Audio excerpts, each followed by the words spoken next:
میں سمجھتا ہوں کہ ہمیں بھی آگے بڑھنے کی ضرورت ہے۔ ایکسپرٹیز کے حوالے سے ایک ہی جگہ ہوتی ہے، برا نہ منائیے گا، مدرسہ اور مسجد۔ اعوذ باللہ من الشیطان الرجیم، بسم اللہ الرحمن الرحیم، نحمد و نصلی علی رسول الکریم۔ جناب محترم مولانا فضل سبحان صاحب کے ڈائریکٹر ہیں الاثر فاؤنڈیشن۔ اب محترم ہمارے بڑے پیارے دوست رانا اکرم صاحب، انتہائی محترم ساتھی رانا قیصر صاحب، اور میرے انتہائی محترم دوست جناب مفتی اویس عزیز صاحب، جناب محترم اجمل بلوچ صاحب، جناب محترم مولانا عبدالقدوس صاحب اور الاثر فاؤنڈیشن کی پوری ٹیم۔ میں مبارکباد پیش کرتا ہوں اس فاؤنڈیشن کو، اس نے بہت اچھا پروگرام جو ہے وہ اس کا انتظام کیا، یہ بہت ضروری ہے۔ میں ابھی مفتی اویس صاحب سے یہی ذکر کر رہا تھا کہ ہمارے بہت سارے علماء حضرات اب ہزاروں کی تعداد میں ہر سال فارغ ہو رہے ہیں، لیکن ان کے پاس ایکسپرٹیز کے حوالے سے ایک ہی جگہ ہوتی ہے، برا نہ منائیے گا، مدرسہ اور مسجد۔ میں سمجھتا ہوں کہ ہمیں تھوڑی سی ترمیم کرنی چاہیے۔ مدرسہ اور مسجد یہ تو ہماری زندگی کی روح ہے، لیکن دنیا کے ساتھ چلتے ہوئے ہمیں یہ سارا کام کرنا چاہیے۔ اور جو ہمارے محترم ساتھیوں نے، دوستوں نے، بھائیوں نے بنایا، میں ان کو خراج تحسین پیش کرتا ہوں، اور میں یہ سمجھتا ہوں کہ اس پروگرام کو مزید آگے بڑھنا چاہیے۔ یہ ہماری جو نسل ہے اس کو آگے آنا چاہیے۔ آج پوری دنیا افغانستان کے ان غریب لوگوں کو دیکھ رہی ہے جنہوں نے درجنوں ملکوں کو شکست دے کے آج یہ لوگ ان جگہوں تک پہنچ گئے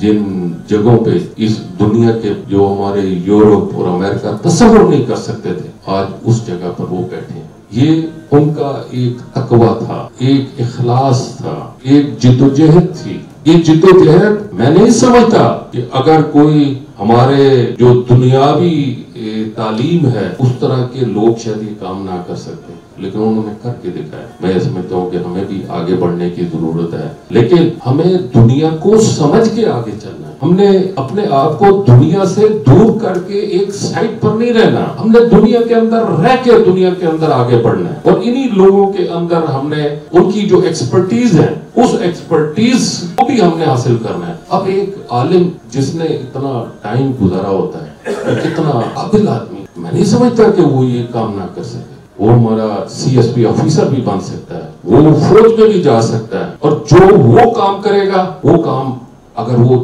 جو پیرامیٹرز قرآن اور سنت نے ہمیں بتایا کہ اس کی روشنی میں اگر وہ کام کرے گا، میں سمجھتا ہوں دنیا کی کوئی طاقت اس کو آگے بڑھنے سے نہیں روک سکتی، کیونکہ اس کے پاس جو علم ہے وہی اصل علم ہے۔ اور میں سمجھتا ہوں کہ یہ ہمارا مذہب، یہ تو اللہ تعالیٰ کا بڑا کرم ہے، یہ تو وہ مذہب ہے جس کے لیے پیغمبروں نے اپنی زندگی کی خواہش کی کہ کاش ہم اس امت میں پیدا ہوتے، اس امت کے آنے کا ذکر ان کو کچھ حوالوں سے ملا، یعنی ہمیں تو یہ مفت میں ملا ہے، اس لیے ہمیں اس کی قدر نہیں۔ کیونکہ میں سمجھتا ہوں کہ ہمیں ان چیزوں کو سمجھنے کی ضرورت ہے، اور ہمیں اپنے آپ کو کسی سے نیچا نہیں سمجھنا چاہیے۔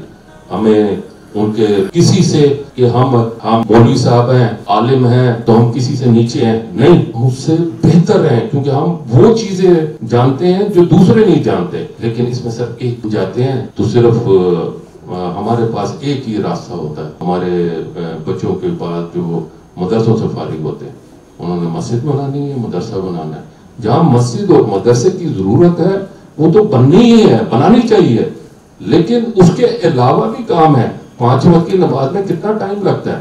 میرا نہیں خیال کہ اتنا ٹائم لگتا ہے۔ اس کے ساتھ ساتھ آپ دوسرے کام بھی کر سکتے ہیں۔ آپ فجر سے لے کے ظہر تک کتنا ٹائم ہے ہمارے پاس، ظہر سے لے کے عصر، مغرب، اور یہ ساری چیزیں ہمارے حضور صلی اللہ علیہ وسلم، ہمارے پیغمبر نے کر کے دکھائی، ہمارے صحابہ نے کر کے دکھائی۔ پھر اگر آپ اپنی ہسٹری کی طرف جائیں تو آپ کو وہاں پہ کتنے بڑے بڑے نام ملیں گے، کتنے بڑے بڑے جرنیلز ملیں گے، کتنے بڑے بڑے ایکسپرٹس ملیں گے جنہوں نے کتنے بڑے بڑے کارنامے انجام دیے. میں سمجھتا ہوں کہ ہمیں اس طرف غور کرنا ہوگا. جس چیز کی کمی ہے اس چیز کی کمی کو ہمیں پورا کرنے کی ضرورت ہے. میں آخر میں آپ لوگوں کا جناب محترم رانا اکرم صاحب جنہوں نے مجھے یہاں پر دعوت دی، ہمارے دوسرے دوست جنہوں نے اس پروگرام سے مجھے آگاہ کیا، میں ان سب کا شکر گزار ہوں. اور میں سمجھتا ہوں کہ اللہ تعالیٰ اس پروگرام میں برکت ڈالے. ہم ان کے ساتھ ہیں اور انشاءاللہ اکٹھے رہیں گے. وآخر دعوانا ان الحمدللہ رب العالمین.